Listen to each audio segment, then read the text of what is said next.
all the way home from Evanston without butter, without anything, and would just like a caveman would just eat this baguette. And there would be breadcrumbs and poppy seed and sesame seed all across the car. Where do you find a family of communities connected by the storied Mississippi River, where young explorers and dreamers, investors and entrepreneurs thrive? Where can you connect with real people living and creating in a place that's as genuine as it is quirky?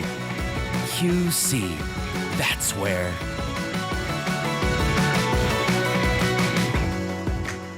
Welcome to QC That's Where. I'm your host, Katrina, and I'm here today with Brandon Carleton. And Brandon, I normally give a little intro to the guest, but I think I'm going to leave that to you today because the best way I can intro you as a very creative entrepreneur.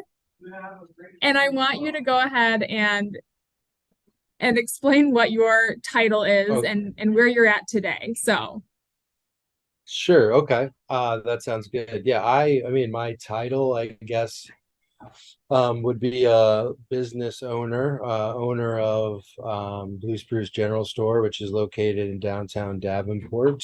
That is probably my what I would consider my title. Although most days, what that looks like is me being a lead baker for the bakery. I spend most of my time. I'm learning that there's different ways to be a business owner. All of which are valid, but I'm learning that I spend a little bit more time actually in the kitchen than a lot of business owners. So my day to day, looks a lot like baking bread or making other food. So that's what I spend most of my time doing. Yeah. Is there more that you would like me to add? I want to get there definitely. I want to talk about Blue Spruce and kind of how you've evolved the business. Let's first talk about Brandon. So you and I have Okay. known each other for probably the better part of a decade. You did, so my husband Chris and I Wow. got married in 2016, and you did our wedding video. That's right. So that was back Yeah. when I knew you as a videographer, and even before that, I knew you as like an expert taco reviewer. And I, Yeah. I forgot about that. no, I haven't. I haven't forgotten about it at all. I've had a lot of fun seeing like the creative spaces you find yourself in. So, can you kind of unpack how you went from, photographer, videographer to this completely Sure. new endeavor? Sure. I think before I get into anything specific, something just came to mind, which is that, I was thinking about that. I'll explain what that taco review comment is about. But yeah, I've this slowly over the last 10 to 15 years have been realizing more and more that not that there aren't any rules, but that there's kind of no rules. And um, if you dream it up and you work hard, like you can more or less not do anything you want, but that there's a lot of things that, so I don't know when that was, 2012. I had an idea to make a website where I ate at every Mexican food restaurant in the Quad Cities, which at the time was about 45, and make a website where I detail the experience of each restaurant. And yeah, I figured out how to make a website, and I just went and did it. There's some things I'm learning more and more that there's some things you just don't have to ask permission for. You can just go do it. But so I started, let's see, I don't know how far back I started. I've always kind of been in the food industry, hospitality world. I worked at Starbucks in late 2000, like the 2000 aughts, I guess. And then I worked um, at a cafe, coffee shop type job. And when I was doing that, I was in a band and I was doing a lot of our um, photography and videography for the band. And then while I was working at a coffee shop, I realized I could like do two jobs at once. And so I started trying to build up some clientele to start doing videography work, website design, graphic design, And I slowly built that up for 4 or 5 years until I had enough business to quit my job at the coffee shop. And then I went and started my own, I called it content creation was the umbrella that it was under. Um, called, Started my own content creation company. I did that until I landed a contract with an education company. Uh, and that contract quickly took up all my time. And I got to the point where they offered me a full-time job. And that sounded really nice because I had spent 5 years doing freelance work and I was spending a lot of time tracking down new clients or um, uh, tracking down payment or things like that. And so when they offered me a full-time job, that sounded really nice. Um, and then um, I well then co so I was traveling around the country filming different schools, elementary schools, and then COVID hit, and so then I was stuck at home, Yeah. and I wasn't traveling anymore, and I would travel, and I don't know how much you know about this. Big impetus for me um, wanting to start baking bread was our mutual, well, he's not your friend, he's my friend, but Lewis Knutson My um, brother-in-law. would, yeah, your And brother-in-law friend. And would, friend. and friend, yeah.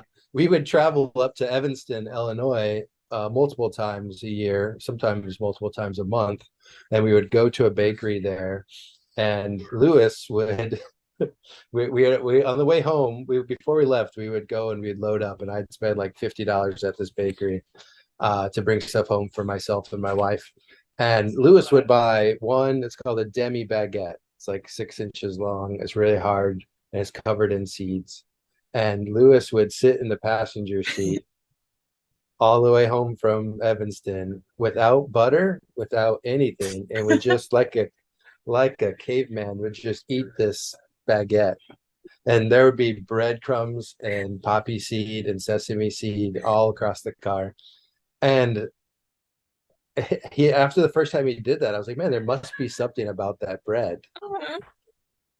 I was so blown away by this, that bread could be that good that you could just eat it like that. Just go So the for it. next so the next and Lewis he's sitting there, oh man, he's really enjoying it every bite. And so the next time we go up there, I also get one. And now the both of us are driving back, just eating bread. Yeah. And so then we stopped traveling because of COVID, and I really missed that bread. And I was like, okay, I'll learn how to make this. That was also at the time, it was actually, I started learning it just slightly before the pandemic hit. And then the pandemic hit, and it was like, I had all the free time in the world, staying at home, and so I started making a lot of bread. And then so from there I would make, let's see, started making like 4 or 5 loaves a week, and I can't eat that much bread as one person, so I would hand it out to my friends. And then later that same day, when I would drop off the bread, they would text me and be like, "It's gone. When can I get another loaf?" And so I was like, "Okay, I'll be making more later in the week." Well, it started like that, and then it spread to the point when I was doing about 20 or 30 loaves a week just for friends and family. Uh, and then I was like, "Oh, I should start charging money for this." And then it literally just, that same approach, it just kept growing. And then I started offering subscriptions where people could get a loaf of bread every week delivered to them during COVID. And then I got to the point when I was doing 100 to 120 loaves a week out of my home. And then with my poor wife, our kitchen was just, I had like 10 5-gallon buckets full of flour just stacked Oh up. my Like the God. whole kitchen was just one big bread operation. But I was still working my other full-time job. So I was doing this really late at night or really early in the morning. And I did that for 2 years or so. And then eventually, actually longer than that, just recently in the last 3 months, I finally quit that full-time job that I had. Um, I was doing it as long as I could because just to be more financially secure. But yeah, so that's kind of the last 15 years of what I've done professionally. It's cool to hear the story of how a business started because, it's not like, and this probably isn't the case for anybody. It's not like you decide one moment, wow, I really like baking. I'm just gonna open a bakery and name it this, and everyone's gonna know about it and it's gonna be great. I love the evolution of how you started as truly a hobby. You discovered a hobby basically out of, necessity. I need to learn how to make this delicious bread. Everyone else loves it too. Your kitchen is a bread factory, and boom, your delivery and subscription service. So, how did you start there? I mean, I know you were delivering to certain coffee shops in the Quad Cities where people could pick up. Did that grow before well for you, or were people more wanting you to bring it to their homes? Yeah, it was much more the home delivery Hmm. side of things. We dropped it off at two different coffee shops, and that went okay. But it was never much. It was like 8 loaves a week or something like that. Okay.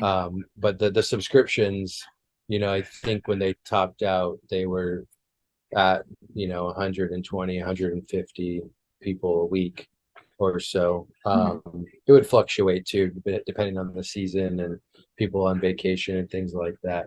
But um, but yeah, it was definitely. It still feels this way. It was. I would talk to my wife about it, and it would be like, I don't know, let's just try the next step. Like, let's just keep taking it just slightly further and seeing if it goes well. And then we'd take the next step and people would respond, customers would respond, sales would go up, and then, you know, just kept taking small steps until this one, opening up the bakery, a brick and mortar, was definitely a much bigger step. But we felt like we had enough, you know, lead up runway where we had 2 years of consistent growth where we felt like we could do it. So, what does your operation look like today? So in Davenport, well, I'll take a step back. Originally, we were going to open up a location in Rock Island, and Mhm. that is still hopefully going to happen. That still is work is still being done for that to happen. But that location was a empty building that needed everything gutted and starting from scratch, including like the foundation was crumbling. Also, the city's redoing the alley, and they can't fix the foundation to the alley's fixed. Like there's all these different things. So we were in Moline renting a kitchen, and then we started working on the Rock Island location. This was it's about a year ago now, April or May of last year. And then we quickly realized it was going to be a year or longer before the Rock Island was ready. When my lease was ending in Moline.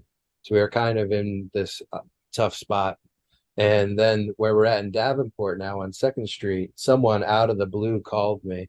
It was like, "Hey, I have this building. Would you want to come look at it? It has a turnkey kitchen in it. Like we need to bring the equipment, but there's nothing that needs to be done. And we already had the equipment in our space in Moline. So literally in one weekend, we were able to really, it's like one day, we just moved everything over. We didn't have to close the bakery or stop baking bread.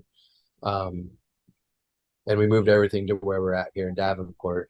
And so, in attempts to kind of have a different business model than what we want to have in Rock Island, we created this deli, grocery store, bakery, hybrid business that we have here in Davenport. So right now we're open more or less 7 a.m. to 7 p.m. And we have pastries, breakfast items, coffee, bread, obviously. And then we have I think we have, uh, you know, 600 different grocery items too. We have a pretty big grocery selection.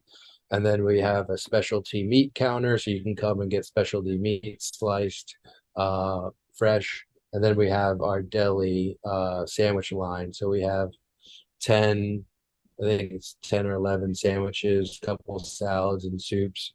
And that runs from 10:30 to 7 p.m. It's kind of three businesses operating under one roof for the time being. And that way, when we move to Rock Island, the bakery part of it will kind of move to Rock Island, but the deli and grocery store will still stay here. We're also working on rolling out ice cream for the summer. So at How night cool. we'll have ice cream. Run back in your mind maybe 5 years or less, even because I feel like this has all kind of grown pretty quickly. Did you ever imagine that you would be a business owner and having this bakery slash, grocery slash, cafe No, essentially, where you've got pastries and your bacon and no, I never would have. Even when I started baking, I never would have imagined it turned into this. Um, and that's kind of at the beginning what I was saying. I'm learning more and more that it's just kind of like we as a team here at the bakery, we kind of look at each other a lot and say, "Can is that something we can do?" And then it's like, "Yeah, we can do it. Like we could if we want to sell it, we decide if we want to sell this item or this product or like the ice cream decision." It's kind of very organic. Everybody, at different times, different bakers or different team members would come to me and be like, "I got this idea for an ice cream recipe." And then it's just kind of looking around at everyone being like, can we sell ice cream? So, yeah, we can sell ice cream. Okay, let's start sure. out like it. Yeah, it's a very strange feeling. And not to say we don't, we're not, still very careful and very strategic and very planned. And we like take our time. Um, it'll take us a number of months before we start selling ice cream, and it's been a number of months for us to decide to even start doing it. So it's not like we're just flying by the seat of our pants. But it sometimes, I mean, still, it kind of feels like that though. It's like just a couple months, we'll decide to sell ice cream and then we'll start, we'll have it available. Well, like just at the beginning of this podcast, I mean, you said something that it's so simple, but I've never thought of it. You said, I'm learning more and more. You don't have to ask permission to do stuff. You can just do it. Like, yeah, you know, you Yeah. you don't have to go on, monster.com and go, gosh, I'd really love to do this with my life. I hope someone's hiring for it, like you can make it yourself if you want, if you want to. Yeah. I mean, that's definitely, I felt that way at some point in time. I mean, yeah, exactly. It's like, okay, I want there to be a bakery. I remember saying this out loud. I wish there was a bakery in the Quad Cities that sold rustic sourdough bread. And then it was kind of like, all right, well, let's try to do that. Yeah. And the way that I try to do it was by slowly trying to figure out if there's enough demand. Is there enough people also in the Quad Cities that want that kind of bread? And that's where the subscription model kind of came from, where I took there's very little initial investment baking out of my home, maybe a Mhm. couple $100, and that was it. And I could then for 2 years test out just how many people in the Quad Cities want sourdough bread. And it turns out there was a significant amount. Yeah, and we're still asking that question. How, like, who doesn't know about us? Who wants this bread and doesn't know we exist? And we see that a lot, whether if it's on Facebook or on the Quad City subreddit. We see people all the time. Is there a place to get sourdough bread? There's a place to get. There's one not just a couple of weeks ago. Like, is there anywhere that sells baguettes? Like, and it's like, oh yeah, there's a lot of people out there that still don't know we're here. So that's what we're working on. I have to comment on your social media. So, do you run your social media or do you have a team on it? It's 85% me, and then Yeah. Brock is another person on our team that helps out with social media.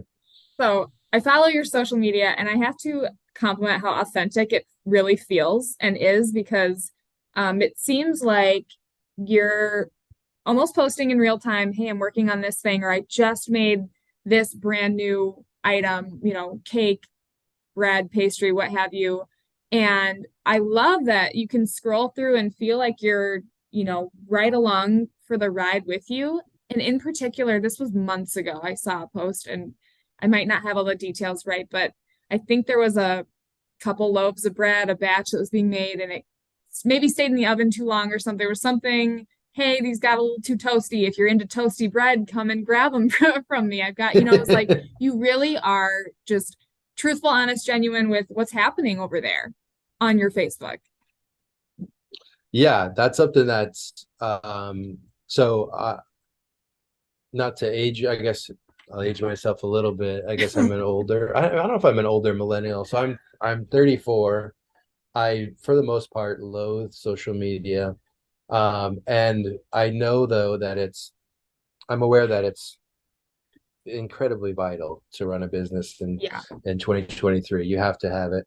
And so that was kind of my stake in the ground, for lack of a better phrase, was like, if we're gonna do it, I can't do it if it feels forced, if Mm-hmm. it feels fake, if it feels like a chore. Like I can't, I'm not willing to do it. So the only way I can do it is the way that you described, is just in real time. As it, like, we're working on trying to be a little bit more proactive and planning out posts and things like that. But at most, it's like 2 days in advance, and even then it's content that is just kind of, I would say, a little bit more generic. Like, it's things that, I think they call it evergreen content. It's like not relevant to the day or the hour. So we're trying to plan a little bit of that out, but for the most part, yeah, it's just every morning we try to post a picture of the menu, because our menu changes every single day as far as the pastries go. Our lunch menu stays the same, but we have a team of incredible bakers who come up with very unique ingredient combinations, and they get bored easily. So it's kind of a good thing and a bad thing, because some people come in and they want that thing that they had 2 weeks ago, and we just don't have it. Um, but but yeah, so we're changing things, like, and we're always learning how to make new things. We're very curious team of bakers that are trying to learn as many things as possible, and learn new techniques, learn how to make new baked items. So yeah, that we try to post as much as possible about that too, like the new items that we're working on and developing. The group of bakers you have, always trying new flavors and new recipes out. Do you have like a fail and a win, like something that really turned out great and something that turned out not so great that you decided to just keep for yourselves? Gosh, I don't know if I could think of anything off the top of my head. I wish I could, like, poke my head into the kitchen and get everybody's input. But honestly, it's daily, and not only is it daily, but it's multiple times a day that we make something and we try it, and we're like, okay, that's not very good. How can we change that? How can we improve it? Let's try it again. One recent example that comes to mind is we were trying to figure out how to start offering donuts. And me and another baker, her name is Anne, we tried, oh man, between the two of us, we probably each tried about 5 donut recipes, and we didn't like any of them. And it kept getting more and more, we kept getting more and more frustrated and more determined. And we're like, no, we're gonna figure out donuts. We're gonna figure it out. And we tried idea number 10 and it failed. And we kind of looked at each other and threw our hands up, and we're like, I guess we're not doing donuts. And we both went home feeling defeated. And the very next morning, Anne shows up with a donut that she made. She went home and Oh, tried to wow. make, they're actually called crullers.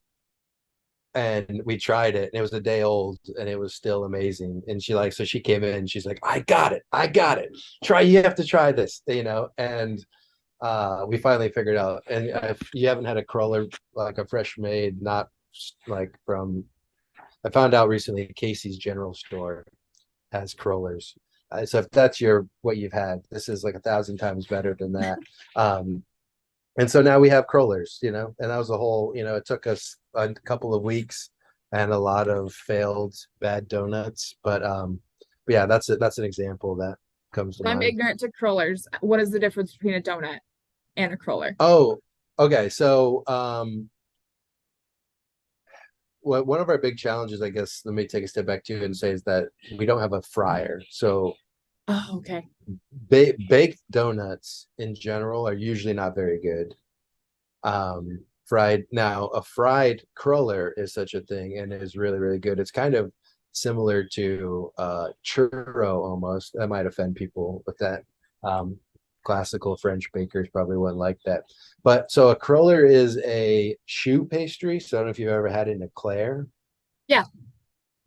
So an eclair kind of has a crispy outside, but the inside is essentially empty, and you can pipe whatever like um, filling you want into it. And so a cruller it's a choux pastry, so you pipe it out into a ring, and then it bakes up into a donut shape. But the inside of it, if you bake it right, actually doesn't get all the way baked, and there's a lot of eggs in choux pastry, and so that eggy I guess batter or dough, whatever you want to call it, doesn't really get fully baked. So the outside's really, really crispy, and then the inside is just very creamy, custardy uh, consistency. And so it's very like if you compare it to a Krispy Kreme donut, they probably weigh very similar. Like it's very light and airy. But if you compare it to like a cake donut or one that you would get like maybe at Donuts and More here in Quad Cities, it weighs like 1/5 of the weight of those donuts. Like those donuts are really heavy and crullers are really, really light. So if you're changing your menu all the time, are these now like a staple piece of your menu, or does it Yeah, depend on the day? yeah, it depends on the day. So those we do because they're kind of a special item. We do them every Saturday. Mhm. And we have a very, very small kitchen. And so it's really hard for us to keep up with the demand sometimes. So we make 40 of them every Saturday, and that's like the most we can make. Uh, and that's it. So that's all we do. We only do them on Saturdays. Bread, is that what people come in mostly for? Yes, bread and croissants. And croissants. Yes. So that's a big addition. So very similarly to not having good bread in the Quad Cities, there was nowhere that you could get what I consider a really, really good croissant. And that's a good example too of we had someone work very, had a lot of failed batches of croissants. And now and it's actually just one person who makes all of our croissants. Um, but so our biggest sellers, we are just looking at this, yeah, is our country blonde loaf, which is a rustic loaf of bread, our baguettes, and then our croissants. So do you have like someone's coming in first time, never been there? Do you have a recommendation? Get this loaf, get this pastry, try us out. Yeah, it depends on what day it is. It definitely any loaf of bread on any given day. And then as far as pastries go, either a croissant because that's the hardest thing. You wouldn't be able to find one of those until you get to Peoria and maybe Iowa City. Mhm. And then otherwise our cakes. We have really, really good. We have a cake baker, and I don't think there's anywhere in the Quad Cities that does what's called the Swiss meringue buttercream Okay. frosting. So it's a very, very light and silky. I don't know how to describe it. It's basic. It's everything you've ever wanted frosting to be.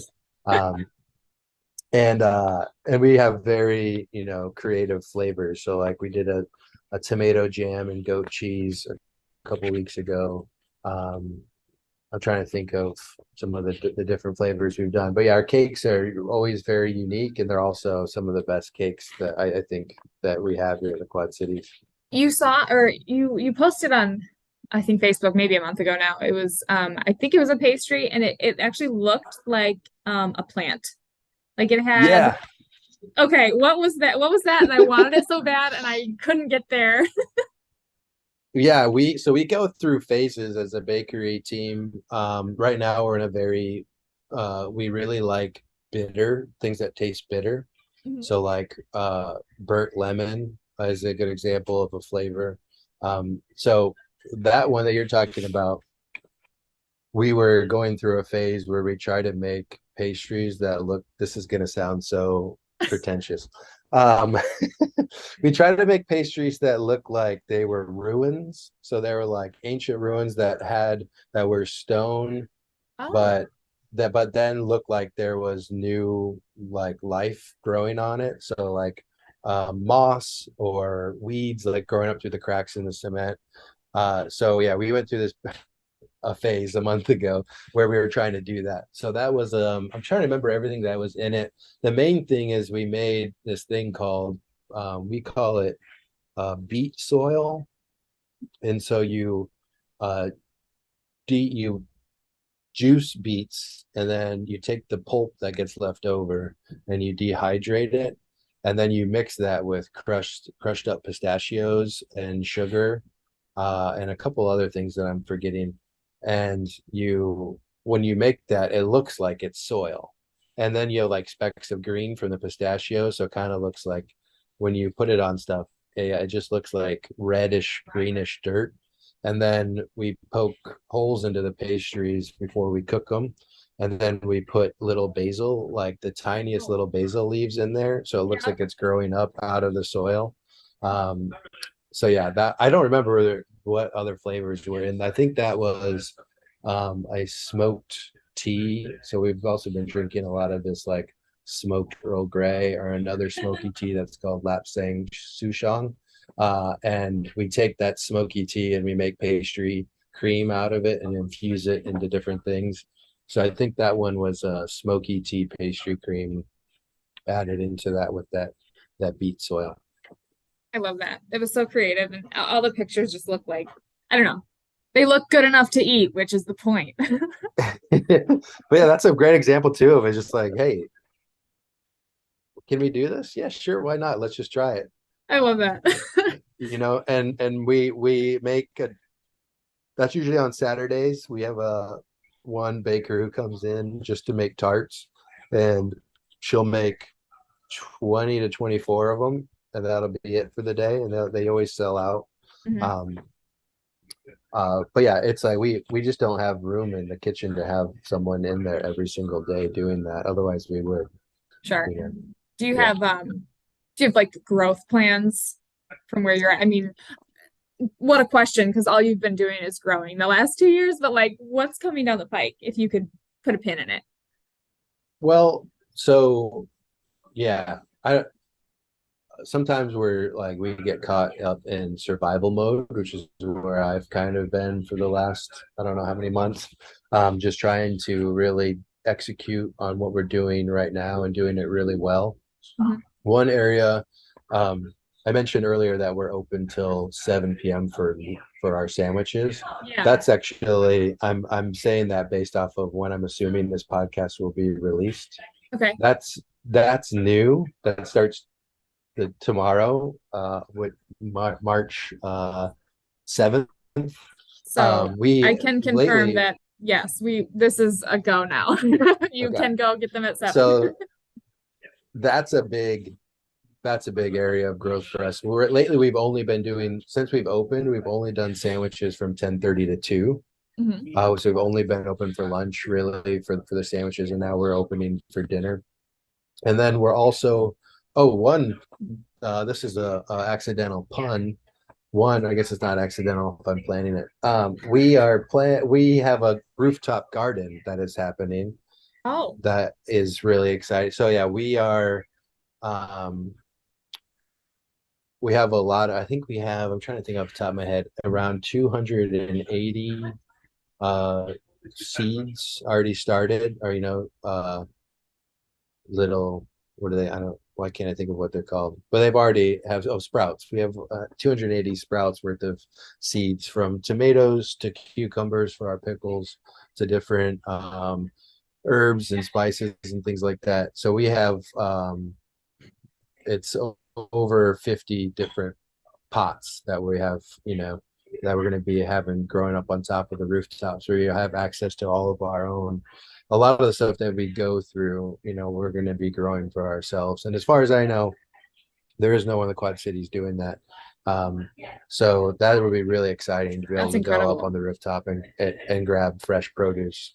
Wow. So that's we got very, very lucky. We hired someone who was on seasonal leave from the city of Davenport, and she actually, the only reason she moved here is that her twin uh went to Augie and was the Augie makes you your senior year, you can't live on campus. You Hmm. have to like rent somewhere. Yeah, and so their twin couldn't afford to live on their own, so they asked Margaret is her name, who works for us. They asked Margaret to come down to help pay for rent. Margaret got a job for the city of Davenport, and she has a botany degree, so she got a job at the city of Davenport working at Vanderveer. And then winter came around, and they do seasonal, like temporary layoffs. Her job was still there in the spring, but she had to find work in the winter, so she came here, and now she has since quit her job from the city and is now running our garden. We have right now three different garden sites that are, so one on the rooftop and then two in Rock Island that we have going, and so she's running all of that. Um, so that's one big area of growth is the garden, and then another one is the expanding our hours for the deli. That's so cool. I did not know you guys were doing that. Like how much more locally sourced can your produce be if you are growing it on your rooftop? Fantastic. Yeah, yeah, I mean, we work very closely with the Mad Farmers of Coal Valley, which is a great local farm. Cool. They're fantastic people, and they're going to be growing a lot of stuff like arugula and different like squash and like bigger produce that we can't really grow on the rooftop.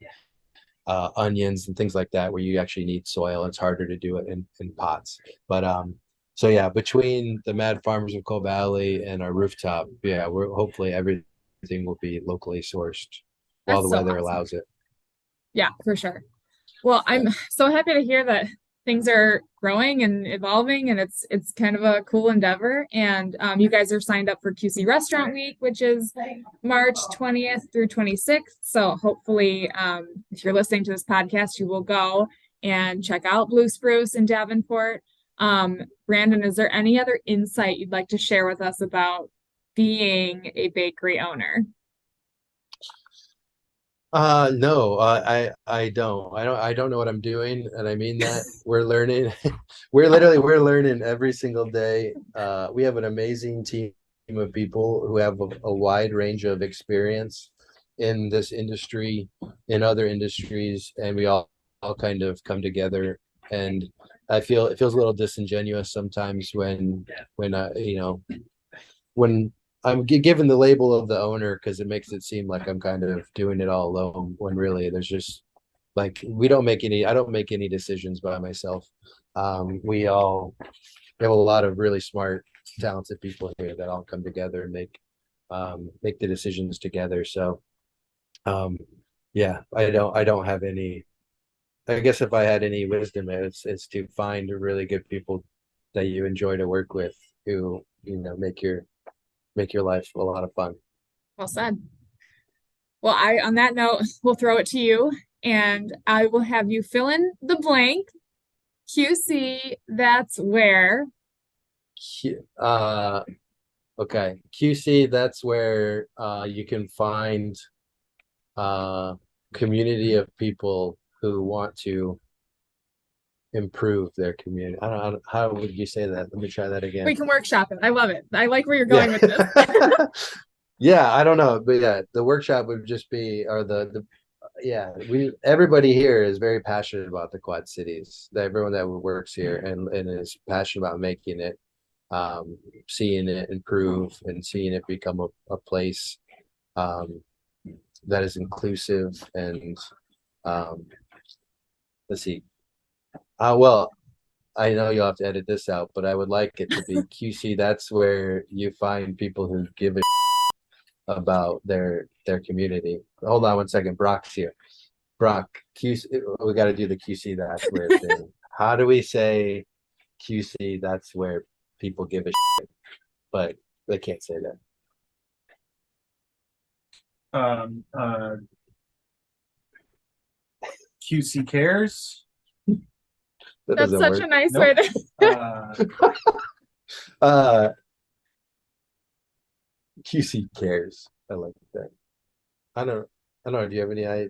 How would you summarize that? Katrina? QC, that's where people give it. I think. I think you nailed it. Can we keep that? Because I don't know. I don't see why not. I don't see why not. Okay. QC, Okay. that's where people really do care, I think is what you're Squad trying to cities? say. Hashtag Yeah. Squad Cities. It's true. Hashtag Squad Cities. I can't think of a better way. Because otherwise it just turns into corporate jargon. QC, that's where people want to invest in their community. Like that isn't, you know what I mean? but there's- That doesn't sound the same. It doesn't, and you know, anyone in your shoes or anyone who's actually living and breathing in their community sees that it's not just yes, check the boxes, invest into, like, it's real people doing real stuff, finding their way in on their own terms, and you've got that going on in Blue Spruce. Yeah, we do. Well, I want to thank you so much for your time. Thanks for kind of letting us take a look inside what you guys have been doing, how you've gotten to where you are. And we look forward to all the visits at QC Restaurant Week. More information, if you are listening, you can go to qcrestaurantweek.com. It is March 20th through 26th. So go check out Blue Spruce. And Brandon, thank you again so much. Yeah, thank you. Thanks for having me on. Thanks for listening to QC, That's Where, a podcast powered by Visit Quad Cities. Text Visit QC to 38314 for insider events, activities, and updates sent straight to your phone. That's VISITQC, one word, to 38314. Message and data rates may apply.